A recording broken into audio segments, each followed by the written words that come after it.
how I called off my wedding, and it was the best decision of my life. This story takes place years ago, and I feel ready to share it now. Not many friends or family members know these details. For anonymity, I'll change names and locations. It's a long story but worth reading. The beginning. In 2016, after I returned from the military, I met a woman I'll call Sarah. We'd crossed paths in mutual social circles before, and I found her intriguing. After months of effort on my part, we started dating. Sarah was serious about relationships, and it took about 6 months before she agreed to publicly call us a couple. Early in the relationship, I noticed strange behaviors from Sarah. For instance, her interactions with her mom, who I'll call Linda, were often dramatic, with Sarah having meltdowns over minor issues.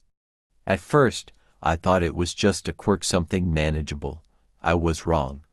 Over time, I realized that Sarah, raised as a princess by her family, had a worldview centered around her own needs and desires. She expected constant displays of love through gifts and grand gestures, which she considered her love language. Unfortunately, there wasn't much else in her emotional toolbox. The proposal and wedding preparations. For reasons I still don't fully understand, I proposed to Sarah in 2017. I wasn't wealthy, but I saved up and bought a gold ring with a modest diamond. Her response, she compared it to her friends' rings, noting their stones were bigger even though those rings weren't real diamonds.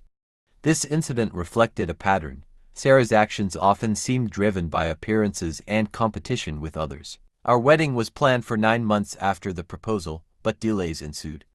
First, my grandmother passed away, and later Linda objected to a May wedding, citing superstitions about bad luck. These delays gave us more time to prepare and fight. Wedding planning became a nightmare. Sarah frequently had emotional outbursts, leaving me to handle most of the responsibilities, while juggling multiple side jobs to pay for it all. As the wedding date approached, her behavior became increasingly erratic, and her mom's meddling only made things worse. A turning point. One day, we decided to create wedding invitations. Sarah, being an artist, insisted on designing them herself, or so I thought. Instead, she delegated the task to me, despite my lack of design skills. Over the course of a day, I made countless revisions based on her increasingly critical and insulting feedback. Eventually, she announced that her mom had stepped in and saved the day with her own design. This wasn't just frustrating, it was the breaking point. When I told Sarah we needed to talk seriously, she tried to backtrack, claiming she was just stressed and didn't mean to lash out. But I was determined to address the toxic dynamics head-on. The final straw. I brought my parents to Sarah's house to discuss the issues calmly. My dad began by suggesting that we all work together to resolve our differences. This simple, respectful comment triggered Linda into a full-blown tirade. She accused us of attacking Sarah and escalated the situation into chaos. Then, Linda stooped, mocking my lifelong stutter, a cruel and deliberate attempt to humiliate me. At that moment, I realized the depth of her hostility and how impossible it would be to build a future in this family. As we were leaving, Sarah made a dramatic gesture. She removed her engagement ring and held it up for me to see. I didn't mention it to anyone at the time, but it solidified my decision. Calling it off. After reflecting that night, I told my parents the wedding was off. They were initially surprised but supported my decision once I explained everything. A few days later, I went to Sarah's house to break the news in person. Linda, predictably, tried to intervene, but I stood firm. I told them that I didn't want to build a life on such a toxic foundation. Linda unleashed a torrent of insults, going so far as to make anti-Semitic remarks about my family.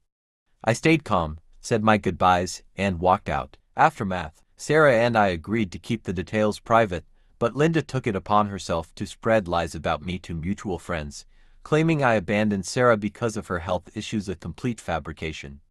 Despite her efforts, most people sided with me, having witnessed Linda and Sarah's behavior firsthand.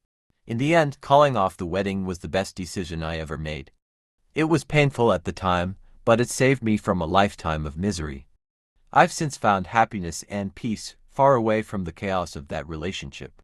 So, what do you think about this story? How would you act in his place? Write your opinion in the comments.